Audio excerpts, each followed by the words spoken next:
आई मला जगायचं गाई, आई मला हे सुंदर जग पाहायचं गाई, आई मला मारू नको, मला मारू नको.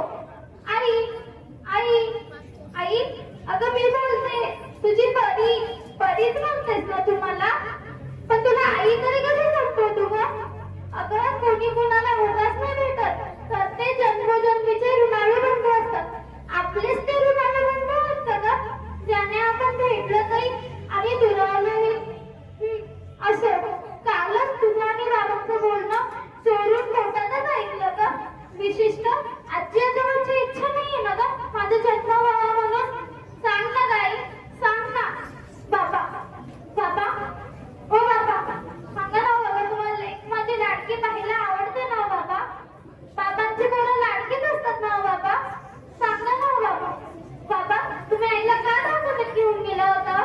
तिथे किती मोठ्या मशीन्स होत्या आणि त्यात मी किती छान दिसत होती ना बाबा? सांगा ना बाबा, सांगा ना.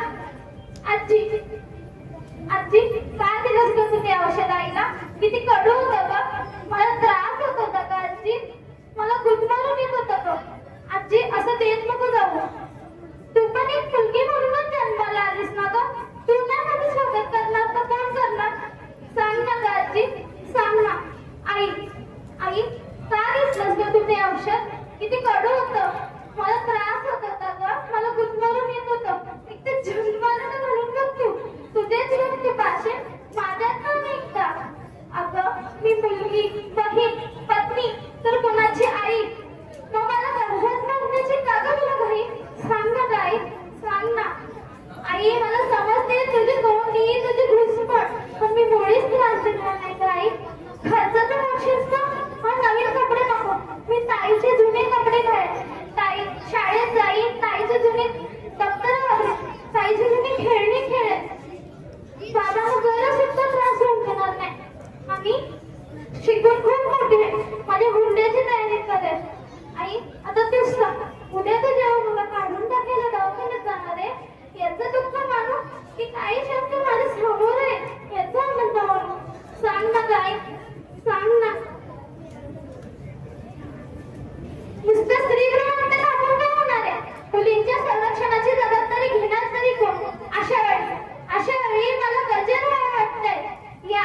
या झोपलेल्या मनातला हा लढा माझ्या अस्तित्वाला विचारायचंय, माझ्या त्या अस्तित्वाला आणि रेणुकाला सुद्धा की आजपर्यंत आपण लढलो, यात खरंच आपण समाधानी आहोत का? नाही ना. अगं आपली आत्मशक्ती हा चांगला अलंकार, चला तर काढून टाकूया अंगावरील अलंकाराचे विचार. आता रडायचं नाही, आता लढायचे.